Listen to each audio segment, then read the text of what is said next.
대선 출마를 선언한 윤석열 전 검찰총장과 여권의 신경전이 치열해지고 있습니다. 그 배경에는 역시 검찰 개혁을 둘러싼 갈등이 자리를 잡고 있습니다. 지금 스튜디오에 박범계 법무부 장관께서 나와 계십니다. 어서 오십시오. 네, 오랜만입니다. 안녕하세요. 고생 많으십니다. 예. 오늘 이 4차 대유행과 함께 거리두기 개편안이 막 이제 시행된 첫날이어서 교정시설, 구치소, 교도소의 방역 점검은 제대로 잘 하고 계신지 어떻습니까? 지금 상황이 예전에 큰일 한번 겪어서. 네, 지난번 동부구치소 사건 때 많은 걱정을 끼쳐드렸는데 지금 동부구치소에서 1명, 서울구치소에서 1명 집중 점검을 통해서 더 이상 번지지 않도록 최대한의 점검을 지금 하고 있습니다. 예. 아무튼 뭐 다른 일도 많습니다만 그쪽에도 힘을 좀 많이 실어주셔야 될 것 같습니다. 뭐 검찰 개혁 얘기부터 시작해야 될 것 같은데 말이죠. 또 일각에서는 그럽니다. 경찰하고 수사권 조정 끝냈고 뭐 그 말도 많던 공수처 만들었고 그럼 됐지 이제 검찰 개혁이 뭐가 남았나 했는데 지금 어디까지 와 있고 뭐가 남은 겁니까? 아시다시피 조직 개편안이 이제 통과가 됐습니다. 대통령령안이 통과가 돼가지고 지난번 이제 수사권 개혁의 후속 조치거든요. 그래서 필요한 부서는 좀 통폐합을 하고 또 뭐 남부지검의 금융증권범죄 대응을 위한 그런 단을 만들고 또 부산에는 반부패 강력부를 새로 신설하는 등 필요한 수사권 직접 수사 범위를 축소하는 동시에 또 필요한 부분이 있어서는 또 확대하는 그런 조치를 취했고 역시 제일 중요한 것은 역대급 규모의 고검검사급 인사를 단행을 했습니다. 불만이 계신 검사들도 있었지만 제가 평가하기로는 대체로 무난하게 일선에서 수용하는 그런 느낌이라 참으로 다행스럽다 생각하고 역시 마지막에는 수사권 개혁이 기조하에서 검찰의 조직 문화 특히 피의사실 공표라든지 또 지금 새로운 어떤 걱정거리를 만들어주고 있는 스폰서 문화가 혹시 있지는 않은지 하는 그런 걱정이 있는데 그런 점을 좀 점검을 해봐야겠습니다. 검찰 문화, 검찰의 수사 잘못된 관행들 얘기하니까 이제 흔히 떠오르는 게 한명숙 전 총리에 대한 모해 위증교사 의혹에 대한 문제입니다.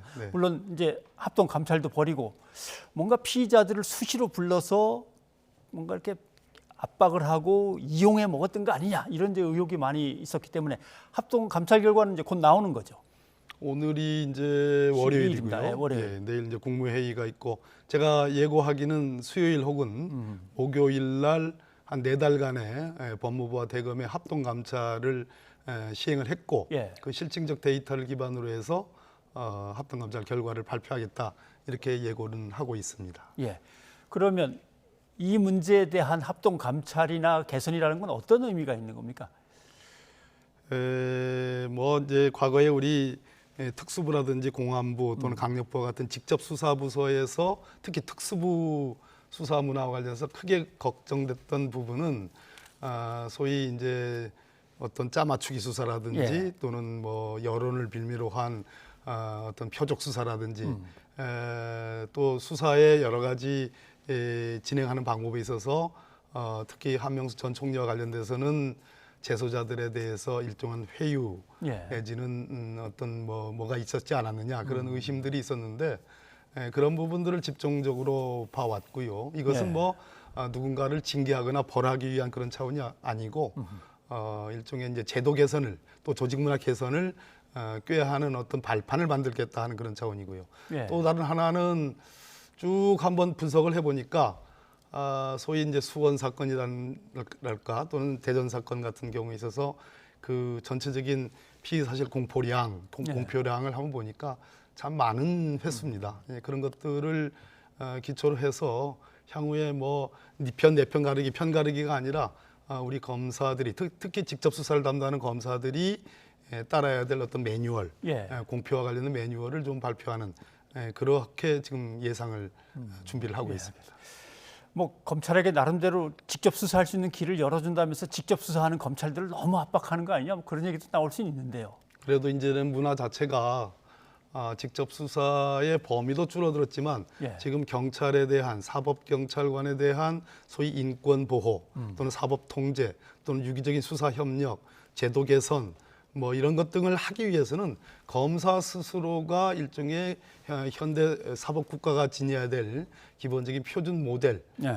표준 지침을 몸소 보여주는 그런 모범적인 사례가 있어야지 이게 지도가 가능하지 않겠습니까? 예, 그런 측면에서 시대적으로 지금은 그런 점을 집중 점검하고 예. 개선을 해야 될 그런 시대적 당위가 지금 있다 이렇게 말씀드리겠습니다. 뭐 이 사건들을 쭉 옆에서 지켜보면서 가슴 아픈 건 사실은 검찰이라는 조직이 국민의 신뢰를 빨리 회복하고 든든한 검찰이 돼야 되는데 이제 이 생각을 합니다.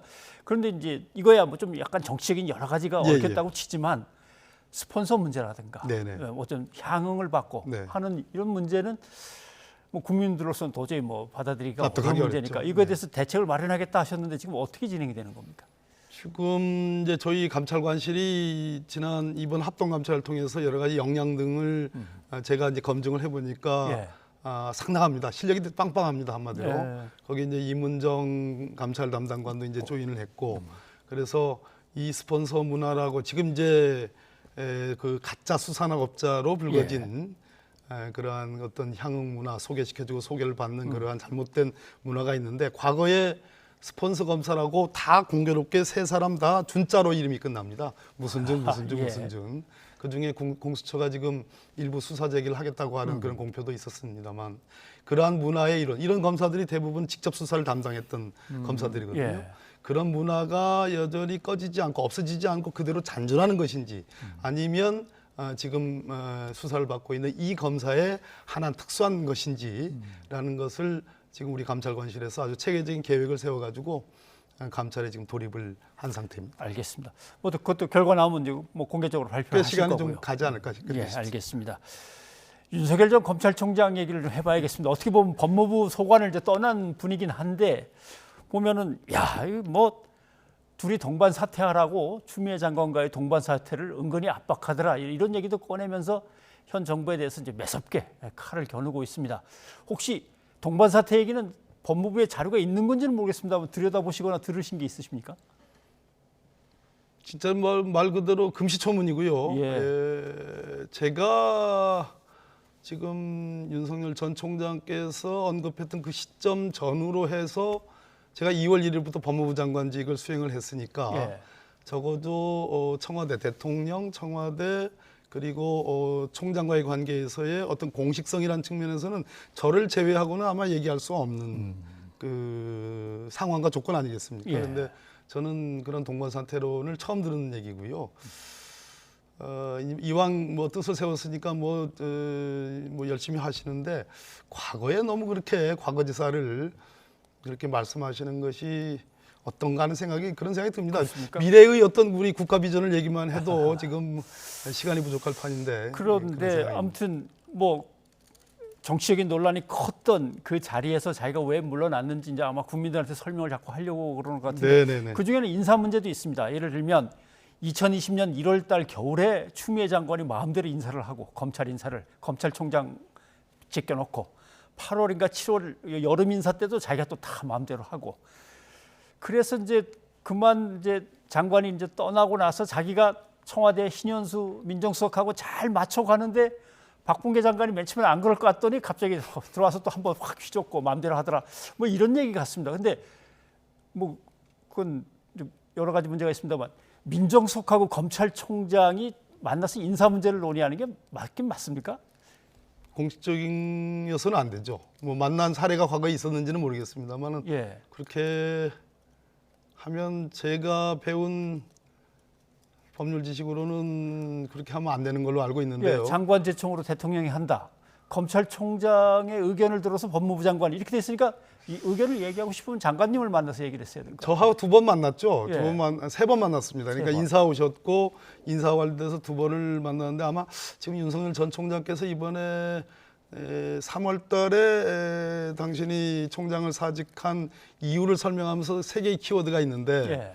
그 중에 하나가 원전 수사, 원전, 예. 그다음에 인사, 뭐 제 이름도 거명을 하셨더라고요. 또 하나는 중수청 설립에 대한 움직임, 이 3가지를 말씀하셨는데 예. 중수청부터 얘기를 말씀드리면 그 당시에 중수청 법안이 대표 발의됐습니다만 민주당의 전반적인 분위기가 그게 과연 현실화되는 것이냐. 저 자신도 중수청이 지향하는 의미에 대해서는 꽤 높이 평가하지만 그것이 현실화될 가능성에 대해서는 사실 의문을 갖고 있었고, 또 하나 인사 문제는 제가 이랬습니다. 그 두 번 뵀을 때 제가 임기가 언제까지십니까? 그러니까 7월 24일까지입니다라고 말씀하시길래 이번에는 아주 극소수의 인사입니다. 말 그대로 검찰국장과 남부지검장, 그리고 이성윤 지검장은 유임이고, 그 다음에 총장께서 직접 쓰는 대검 기조부장 정도 받고는 아주 극소수 인사고, 총장님께서 7월 24일이 임기 만료시니까 적어도 6월 달에 후임 총장 후보가 정해지더라도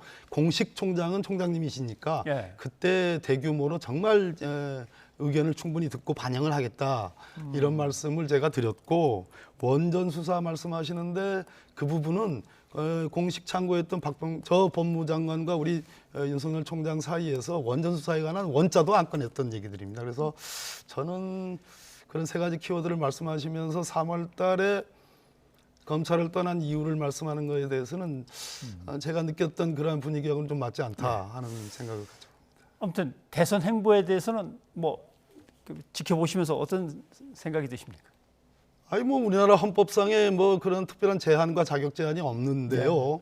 문제는 검찰총장에 계셨던 분이 임기를 다 마치지 않고, 또 감사원장에 계셨던 분들이 임기를 마치지 않고 이렇게 바로 직행하는 거에 대해서 우리 김부겸 총리께서 정치적 중립성에 대한 그런 의문도 말씀하셨지만, 문제는 일반적으로 말씀드립니다. 이 두 분의 하나는 얘기는 아니지만은 직전에 재직 중에 처리했던 사건의 동기의 순수성에 대해서 그것은 누군가 의문을 제기할 것이고, 또 향후에 권력기관의 수장으로 오시는 분들이 올 때마다 나는 잘하면 또는 혹은 잘못하면 나는 대통령 후보로 직행할 수도 있다라는 그런 생각을 가지고 운영한다면 그것이 나라를 위해서 바람직할 것인가 하는 그런 문제 제기는 할 수 있다고 생각합니다.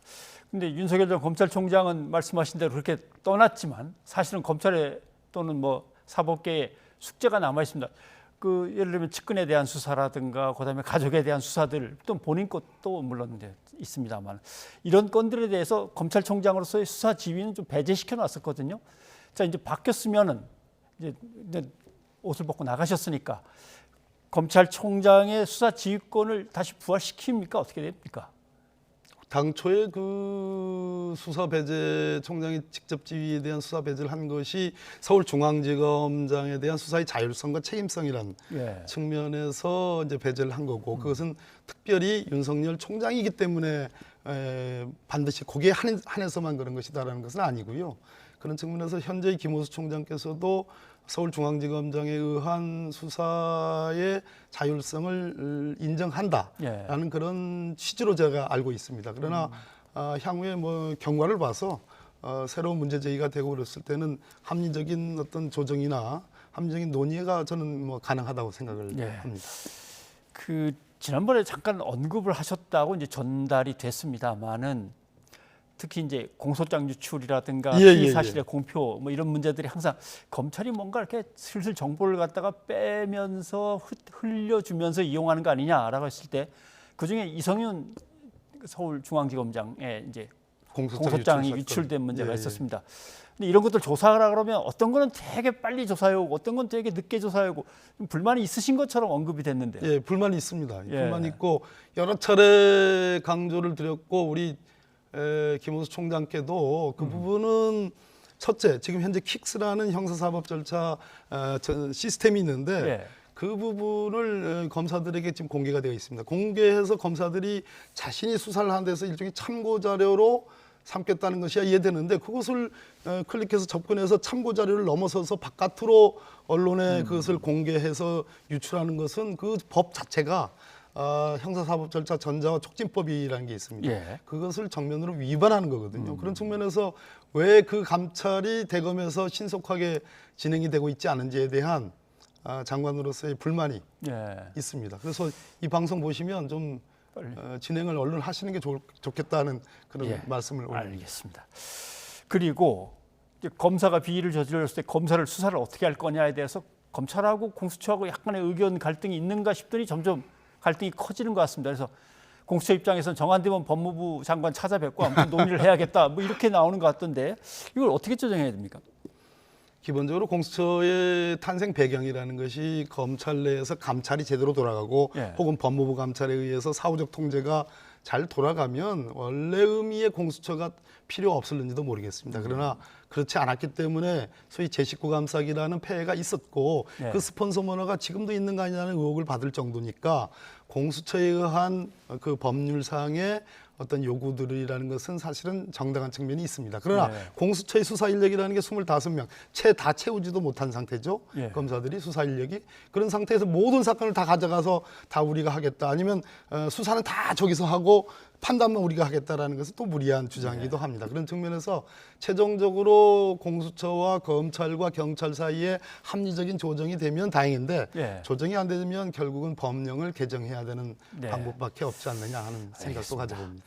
남은 임기가 많기 때문에 뭐 하실 일이 많습니다만 짧게 하나만 대답을 해주시면 이거는 내 임기 중에 꼭 매듭을 지어야지 하는 게 있으시다면 어떤 겁니까? 이게 눈에 보이는 성과인지 아닐지 모르겠습니다만 제가 부산 고지검을 방문하면서 희망을 봤습니다. 우리 예. 검사들이 소위 인권보호관, 사법통제관으로서의 자부심을 이제 느끼고 있고 그것을 제대로 해야 되겠다라는 그런 문화가 서서히 지금 퍼지고 있다고 생각을 하거든요. 그런 측면에서 조직문화 개선이라는 이 방점에 나름대로 기여를 했던 법무부 장관으로 기억이 되면 네. 좋겠다 하는 말씀을 드립니다. 알겠습니다. 뭐 틀을 바꿨으니까 이제 문화도 바꿔야 되는 그렇습니다. 거. 예, 그걸 예. 과제로 삼고 계시군요. 예, 알겠습니다. 오늘 여기까지 듣겠습니다. 네. 바쁘신데 시간 내서 네, 고맙습니다. 맞습니다.